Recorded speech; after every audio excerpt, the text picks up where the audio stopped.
Supreme court के बाद अब दिल्ली हाई कोर्ट ने भी टू फिंगर टेस्ट पर जताई नाराजगी। महिला की गरिमा के खिलाफ है virginity test. Delhi high court ने पिछले दिनों महिलाओं के वर्जिनिटी टेस्ट को गैर संवैधानिक बताया है।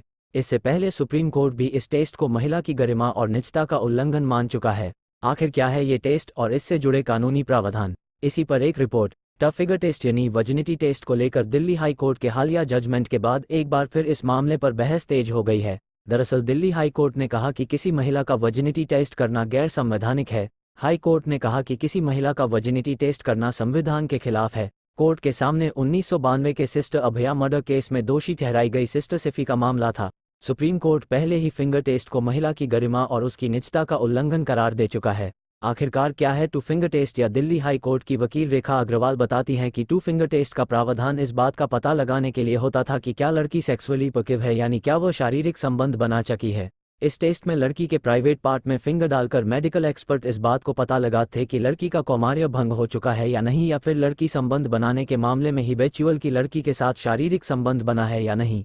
इसके तहत मेडिकल एक्सपर्ट ये पता लगाते थे कि महिला के हेमेन को नुकसान पहुंचा है या नहीं, ताकि पता चल सके कि उस सेक्सुअल अटैक हुआ था या सहमति से सेक्स किया गया है। रेप की नई परिभाषा के बाद फिंगर टेस्ट औचित्यहीन। धारा 375 में रेप को नए सिरे से परिभाषित किया रेप के दायरे में होगा। इसके अलावा महिला की निर्भया कांड के बाद 2013 में आईपीसी की गया है। सीनियर एडवोकेट रमेश गुप्ता बताते हैं कि अगर किसी महिला के साथ कोई पुरुष जबरन शारीरिक संबंध बनाता है तो वह रेप होगा। महिला के साथ किया गया यौनाचार या दुर्चार दोनों ही मर्जी के खिलाफ उसके शरीर के किसी भी हिस्से में अगर पुरुष अपना प्राइवेट पार्ट डालता है या कोई भी एजेक्ट डालता है तो वह रेप होगा। साथ ही के साय जबरन शारीरिक संबंध बनाने के लिए उसके शरीर को उस तरह से मैनिपुलेट किया। सुप्रीम कोर्ट ने भी फिंगर टेस्ट को गैर संवैधानिक कहा। 2014 में सुप्रीम कोर्ट ने हरियाणा राज्य से संबंधित वाद में कहा था कि टू फिंगर टेस्ट महिला की गरिमा, निजता और उसकी अक्षुण्णता का उल्लंघन करता है। शीर्ष अदालत ने कहा था महिला के संवैधानिक अधिकार का उल्लंघन करता है। इसके बाद भी सुप्रीम कोर्ट ने इस मामले में कई आदेश पारित किए। हाल ही में सुप्रीम कोर्ट ने झारखंड राज्य बनाम शैलेंद्र कुमार राय से संबंधित वाद में 2014 के जजमेंट का हवाला दिया और गाइडलाइंस जारी की। सुप्रीम कोर्ट ने कहा कि टू फिगर टेस्ट इस बात को पता लगने के लिए कि लड़की शारीरिक संबंध बनाती है या नहीं, लेकिन यह साइंटिफिक नहीं है। सुप्रीम कोर्ट ने कहा कि यह प्रथा अनुचित है और महिला के गरिमा के खिलाफ है। कोर्ट ने यह भी कहा कि यह दुर्भावनापूर्ण है कि अभी भी रेप पीड़ितों जांच के लिए टफ फिगर टेस्ट कई जगह चलन में है।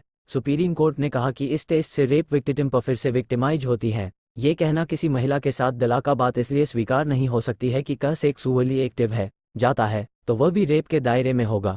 महिला की इच्छा या सहमति के बिना की गई ऐसी कोई भी हरकत रेप के दायरे में होगी। वकील रमेश, रेप केस में लड़की का बयान अगर तारतम्यता लिए हुए हाई कोर्ट के सामने क्या था मामला, आखिर मौजूदा केस क्या है।